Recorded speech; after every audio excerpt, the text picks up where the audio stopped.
Now we come to the debate of the report on local and regional democracy in Bosnia and Herzegovina.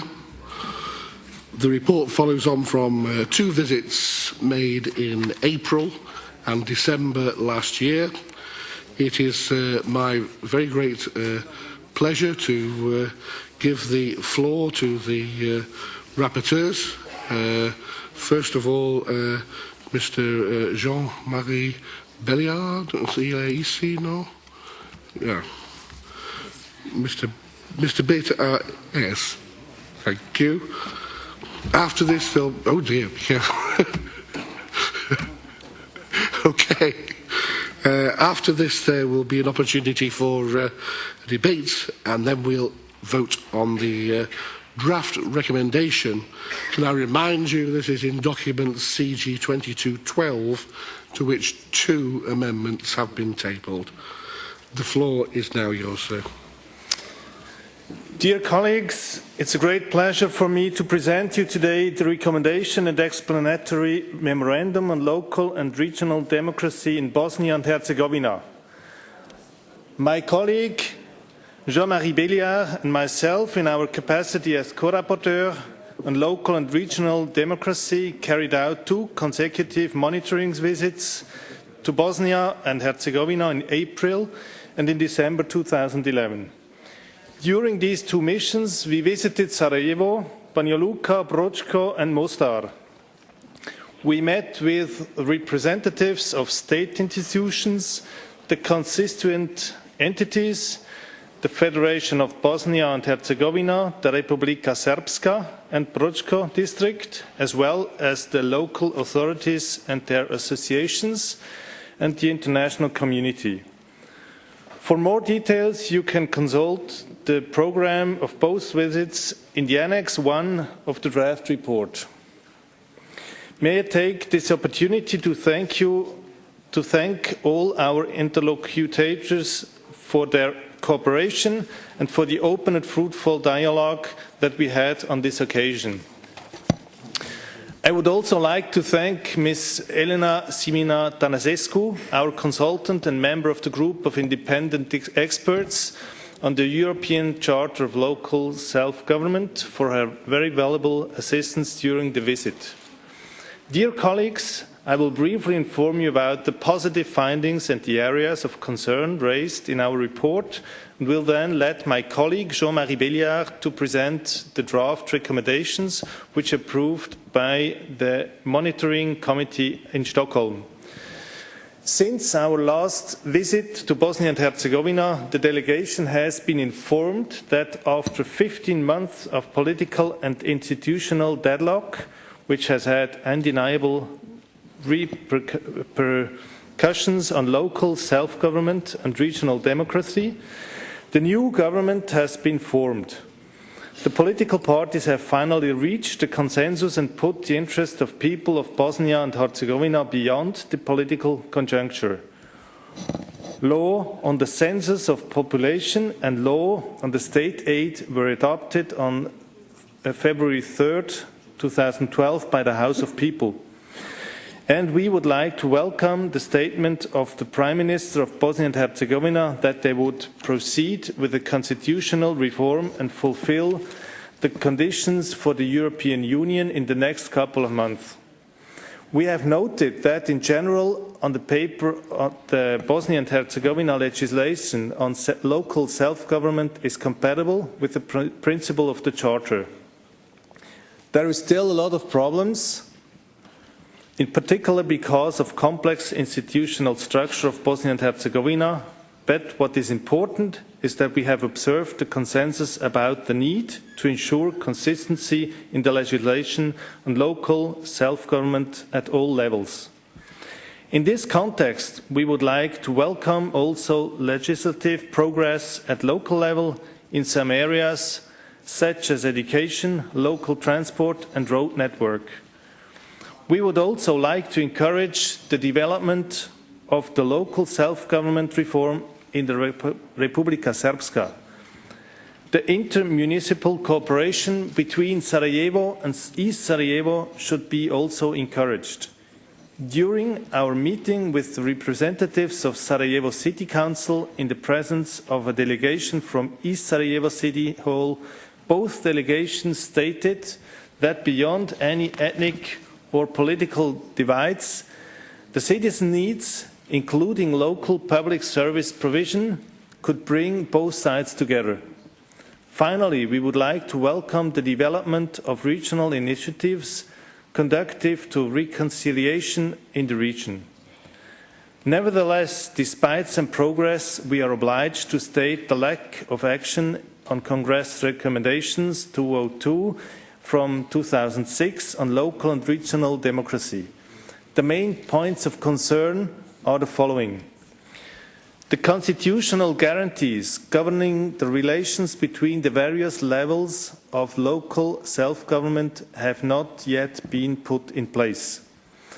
The lack of clarity in the appointment of powers between the entities, cantons and municipalities persists. The level of financial autonomy of local authorities in Bosnia and Herzegovina is relatively low. Local authority finance depends on the redistribution of value-added tax, the existing mechanisms for which are ineffective. There is still no legal framework guaranteeing municipal property, which affects the calculation of the local revenue base.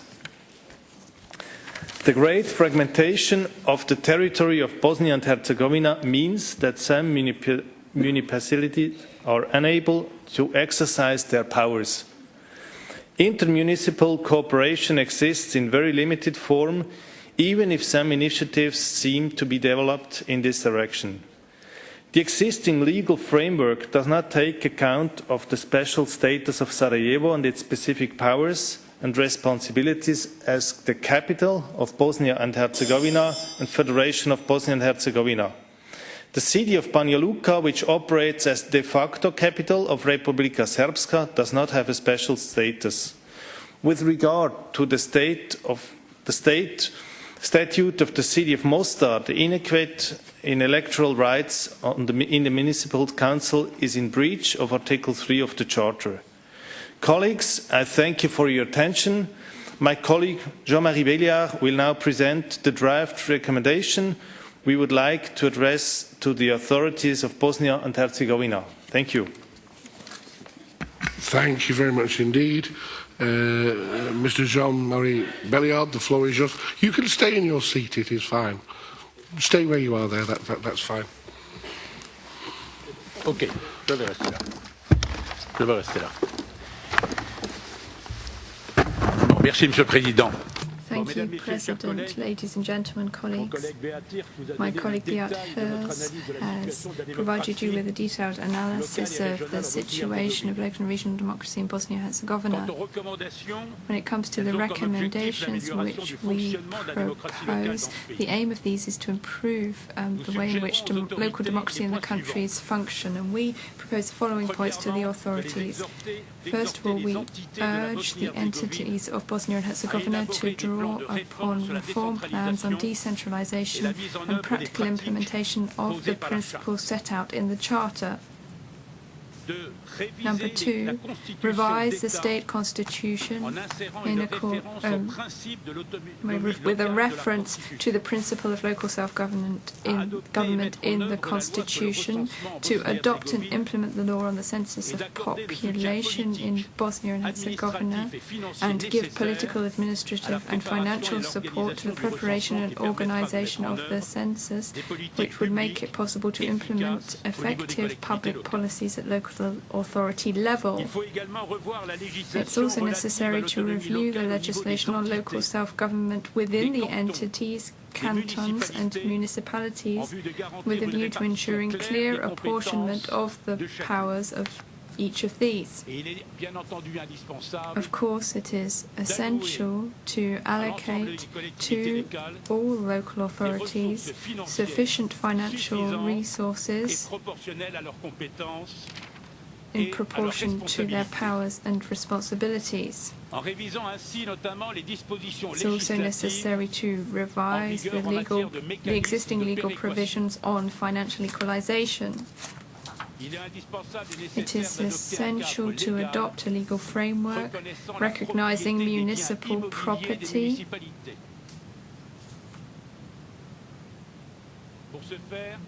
In order to do this, and in order to be effective, the authority should promote intermunicipal cooperation and the joint delivery of certain public services.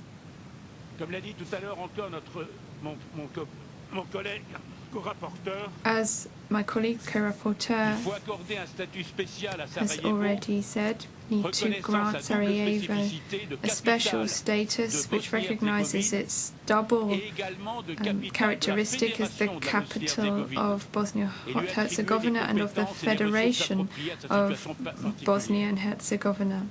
It needs to be allocated the necessary competences and resources.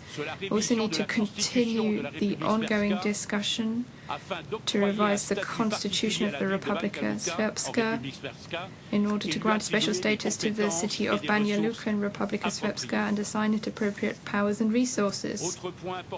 Another important point is to revise without delay the statute of the city of Mostar and the electoral law of the Federation of Bosnia and Herzegovina so as to bring them into line with Article 3 of the European Charter of Local Self-Government. We would also like to invite the authorities of Bosnia and Herzegovina to consider and then ratify in the near future the additional protocol to the European Charter of Local Self-Government on the right to participate in the affairs of a local authority. So as you can see, colleagues, this is a complicated situation. And maybe we can also provide an answer to the question posed by the Minister for the UK when it comes to the need to dealing with these issues. Bearing in mind the current situation, it would seem to be a useful proposal to ask the Congress to contribute, or at least to propose support to the authorities if they want this to promote a strong local autonomy for local authorities in Bosnia and Herzegovina. We would like to invite the authorities of Bosnia and Herzegovina to draw on the expertise and the support which the Congress can provide and to involve all stakeholders involved to put together a reform program towards the development and decentralization in line with the Charter. Colleagues, we would like to ask you to support this draft recommendation, which makes an important contribution to the development of local and regional democracy in Bosnia and Herzegovina. Thank you. Thank you very much, Mr. Beelyaard. I think you're right to say it's a complicated situation. Certainly I was in the country last year and very much concur with that from my observations, and it's a long time since I first observed elections in Bosnia and Herzegovina back in 1996, and I think it's complicated in elections and has been ever since. But Rapporteurs, thank you very much for introducing the report. Now we move on to the debate. I have two speakers listed.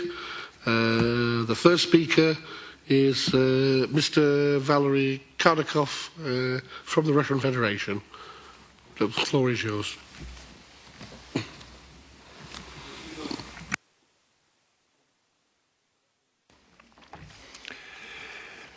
Мы прослушали, уважаемые коллеги, очень подробное. We have listened to our colleagues in the in-depth report from the rapporteurs on Bosnia and Herzegovina, alongside the achievements, the reforms undertaken to the state system. The report outlines the complexity of the situation and the need to implement reforms. Despite the desire to implement these,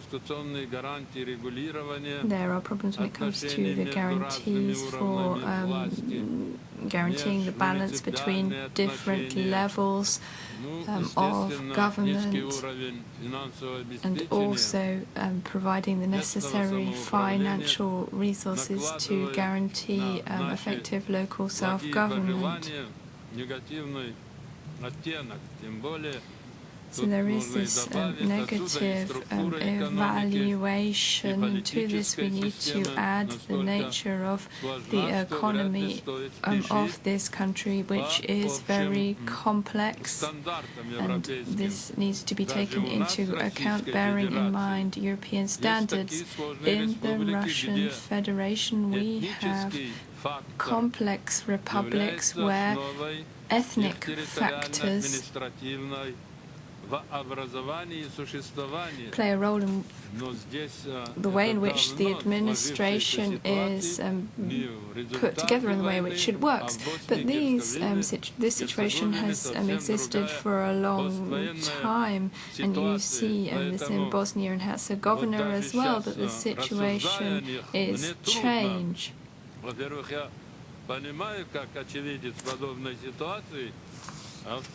So now I understand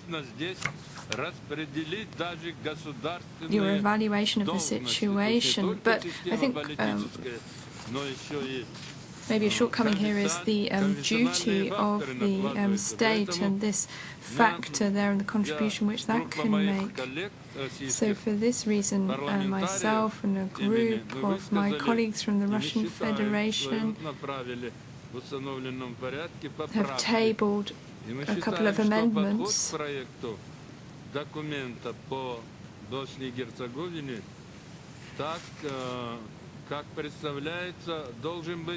And we consider that the draft recommendations needs to be more careful in its approach. It needs to take into account certain nuances in the domestic policy of the country. So we suggest that when it comes to the revision of the state constitution, we would advise caution here.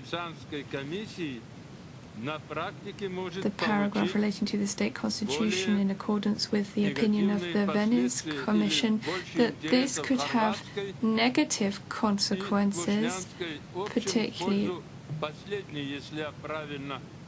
bearing in mind other groups. If I've understood the situation correctly, well, we think this would not be a desirable step.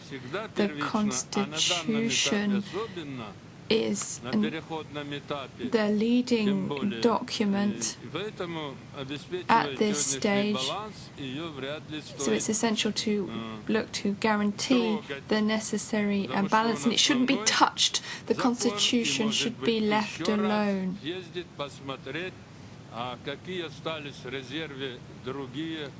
And then later maybe it would be possible to look at other reservations when it comes to agreements and organising meetings to improve the situation. That's the way we see it, at any rate. We have a second amendment. That's more of a technical change. My main point was on the first. Thank you for your attention. Thank you very much indeed, Mr. Kardikoff. Now I want to call Mr. Puderic from Bosnia and Herzegovina. The floor is yours. Yes, thank you, Mr. Chair. I would like to welcome this report as well as the draft recommendation, although we can always dispute some wordings or some perhaps precise to make the things or the recommendations more precise, as the colleague from Russian Federation said. But I would like to state that this we can regard as a help to the Bosnian governments of all levels to proceed in accordance to the European Charter of local self-government, and I can tell that I support the report as well as the recommendations. But I would like to emphasize one small, I would like to call it mistake. Bosnia and Herzegovina is not a federal state, as it is stated in Article 37 of the 3.2 chapter of the report, and is not a highly fragmented federation. Bosnia and Herzegovina is a state, and it's a highly fragmented state, because both entities, as well as Brčko district, derived from the Republic of Bosnia and Herzegovina, and did not form the Bosnia and Herzegovina state. So I would like, and I would prefer, if in the final version of this report, this word federal state, or implying on Bosnia and Herzegovina, could be avoided. Thank you. Thank you very much indeed. That concludes my list of speakers. I'm going to go back to the rapporteurs. Mr. Hirsch, Mr. Belliard, did you wish to respond to what has been said? Mr. Belliard? Oui. Yes, oui. Oui, j'aimerais répondre à l'intervention de M. Yes, I'd like to respond en ce qui concerne son amendement. to what Mr. Kadov had to say about his amendment. No? No, after the amendment. So we'll do the amendments later, will we? After the debate, we Okay. then will move to the amendments. This is in terms of the Non, mais general au niveau du débat, No, bien, no. écoutez, moi With respect to the debate, all le satisfecit I would say du représentant de la Bosnie-Herzégovine is that the representative of Bosnia-Herzegovina appears to be satisfied with the report, apart from one small drafting issue, but on the level of the recommendations, if the representative of the country is satisfied, then so much the better. We had a very pleasant visit, and we were really hosted very generously by all the authorities. All doors were open to us, and there are a whole host of difficulties that the country has to get to grips with, but we were very pleased indeed when we carried out our visit to Sarajevo City Hall, and they told us that they have entered a bid to host the World Youth Olympic Games, and I think that in symbolic terms that really will be quite something if those Youth Olympics could be organized in the country. I think that would be a wonderful symbol of reunification as well. Thank you very much indeed. I agree with that. That would be very good. Now we come to consideration of the draft recommendation. Colleagues, this is in document CG 2212. There have been 2 amendments tabled, and I call on Mr. Kardikov to present the amendment. Mr. Kardikov, you have 1 minute.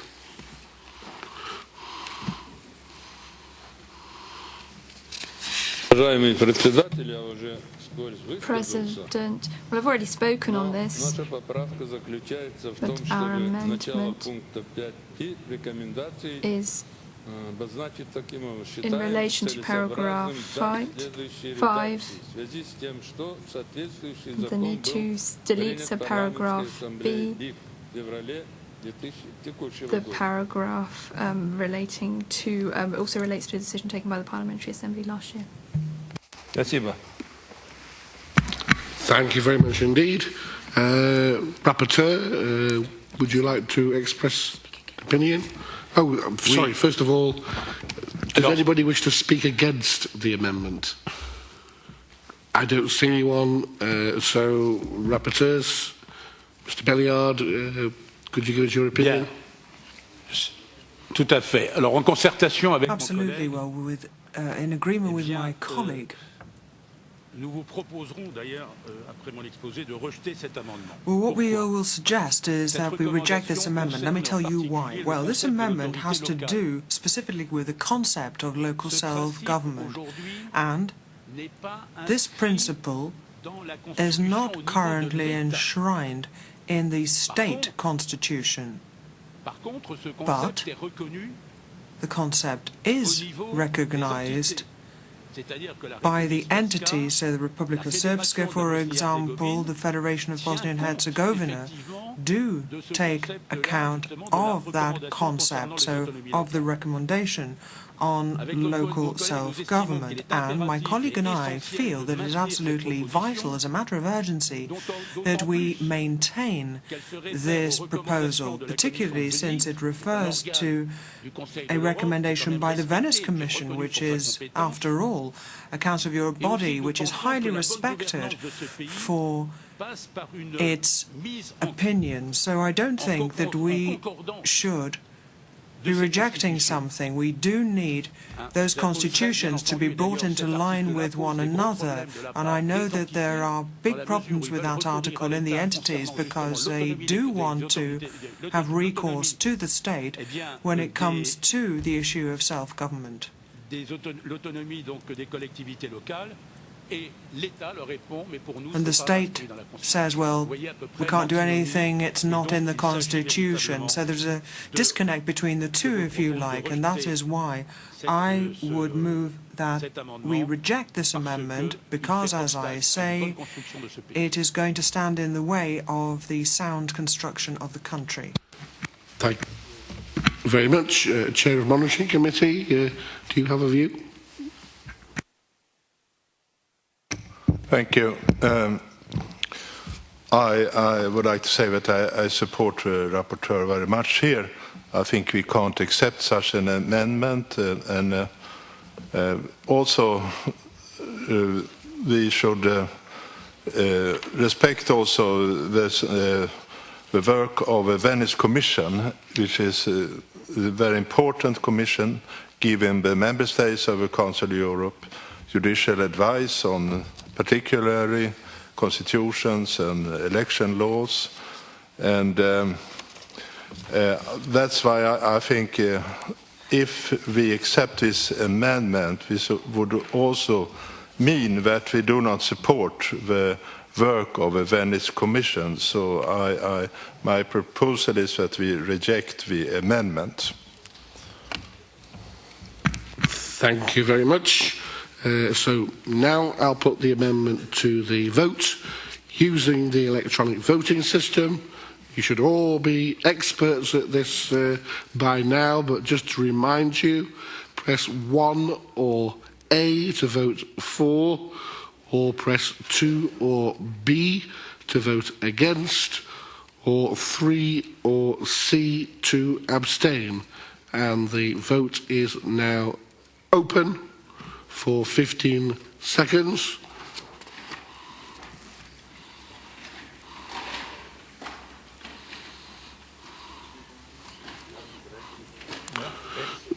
Well, if people haven't got their voting box with them, they should have got them when they came into the room.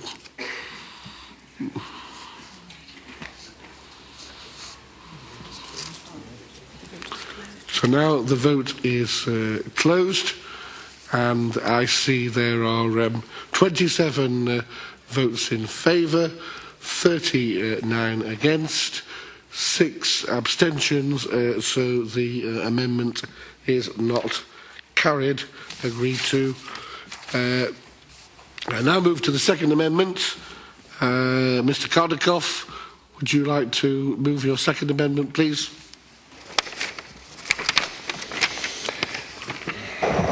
Мы предлагаем снять пункт 5б проекта рекомендаций. We propose deleting subparagraph B from the resolution because we're talking here about the Constitution. We think that the Constitution of any country is the most important document which a country has. This is also in line with the work of the Venice Commission.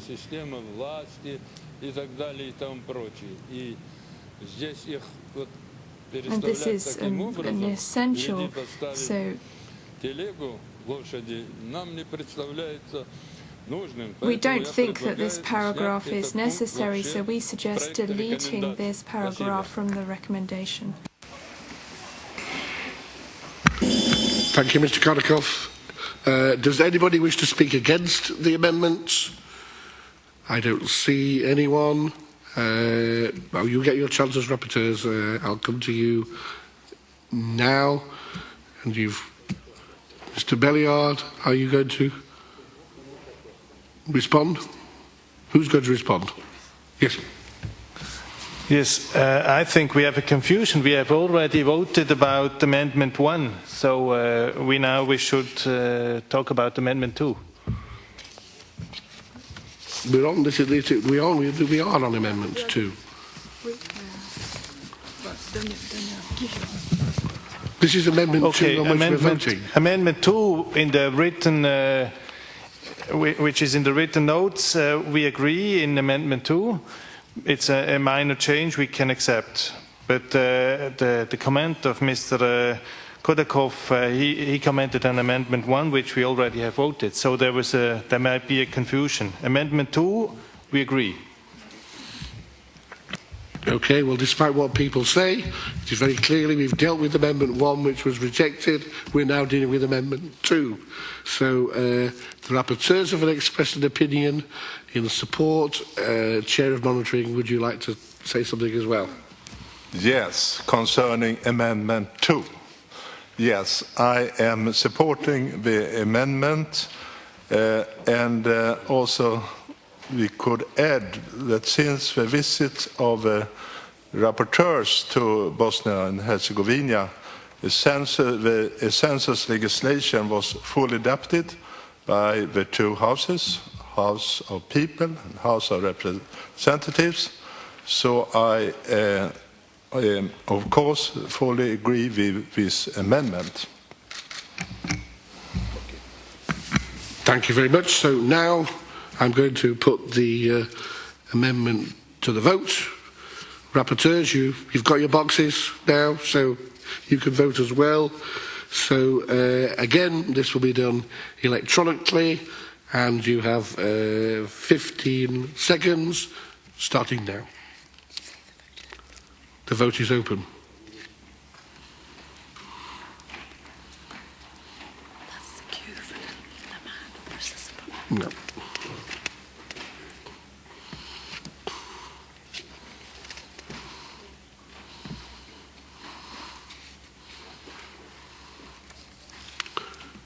So the vote is now closed.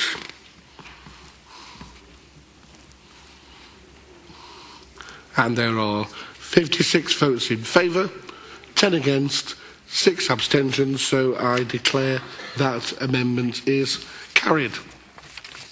Now, colleagues, we need to vote on the draft resolution recommendation as amended. Again, using the electronic voting system, a 2/3 majority is required for this vote. Again, can I ask you electronically to vote? You don't need reminding. You were very good on the last vote on how do you do it. You're experts now. So I now declare the vote open.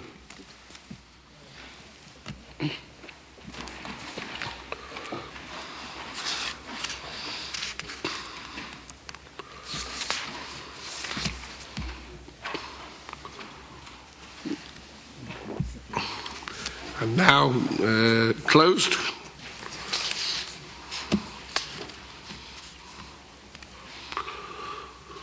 And hopefully we'll get a result. 51.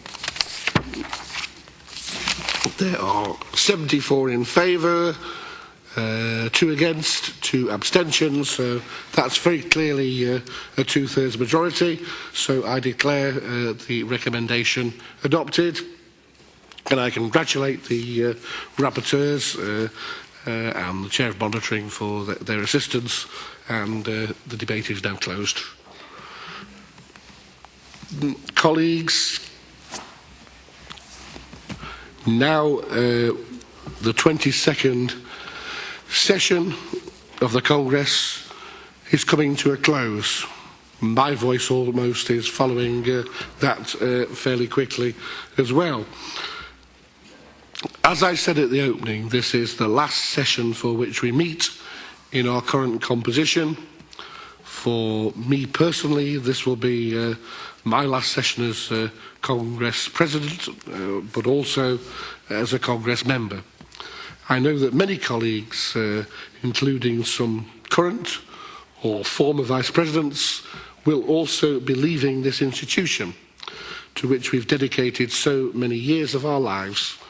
And I'd like to thank them personally for their commitment to the Congress, to the cause of local and regional democracy, and for their hard work here, within these walls, and in the field.